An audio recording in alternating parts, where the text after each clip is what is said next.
Hi there, Ben. You made a really interesting point actually about Brexit, because I absolutely believe that it's the Remain establishment which is absolutely going after Boris and trying to blame him for absolutely everything that's going on in the world. And answer to your question, Boris is absolutely the right man for the job. If you look at what he did through COVID, whether it be ventilators, whether it be furlough, and supporting millions of people in terms of the job, that wasn't a direct of policy. He's just given 36 billion pounds to support people with cost of living crisis. That was double what Labour were going to do. That's not direct. And in terms of your opening statement around, the only big policy idea this weekend is about about imperial measures. Well, why didn't we talk about the £36 billion that we actually did to try and support people through the cost of living? And yes, Brexit was delivered, and he managed to get it delivered. And yes, he may have done some stuff in terms of the Queen to try and prorogue Parliament and all that type of thing. But if you think back to the time, we were in a stalemate. We couldn't move on as a country, and he had to force things through. So I think this chap has absolutely been battered by, and I'll say it, the Remain establishment and the media, who don't want to forgive him for actually getting us out of the European Union, which he's done a great job of doing. And yes, like you said, there's some problems with that, but we'll get through that as a country.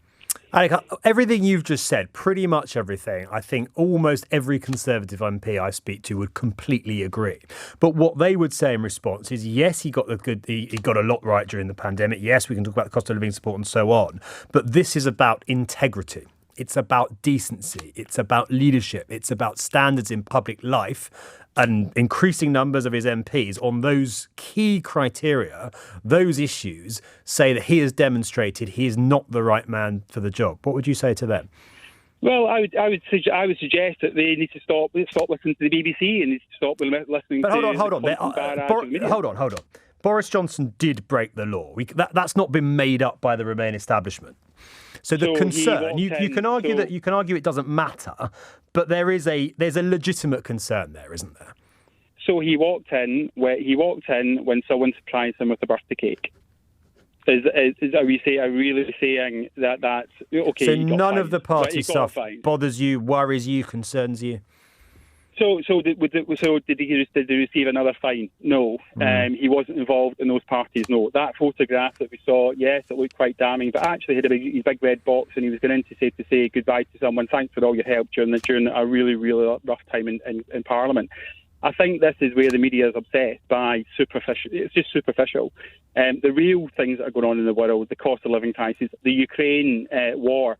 Boris Johnson has absolutely led this country in the right way, supported Ukraine in the right way, but the media will continue to go back to Partygate.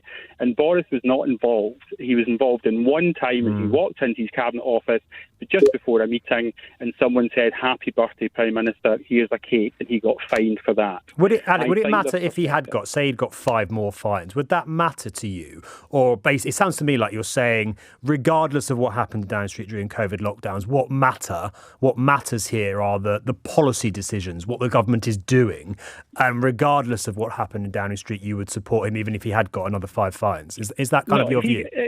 If he got 5 more fines, then I think there's an element of integrity, and I think then you can see that number 10 was breaking down. But number 10, remember, is a massive government department.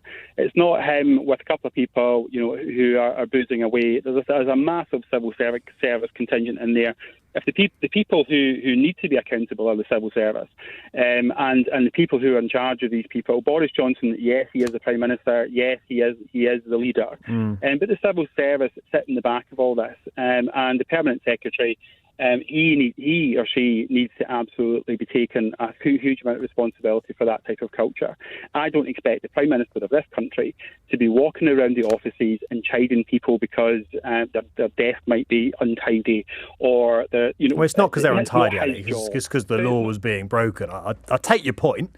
But I think that's a slightly false analogy. But look, you make an interesting point about the big calls. The next general election is going to be based on, did Boris Johnson do well during COVID? Did his government support people during the cost of living? Has it delivered on its policy promises? It's not going to be won or lost, I suspect, on Partygate.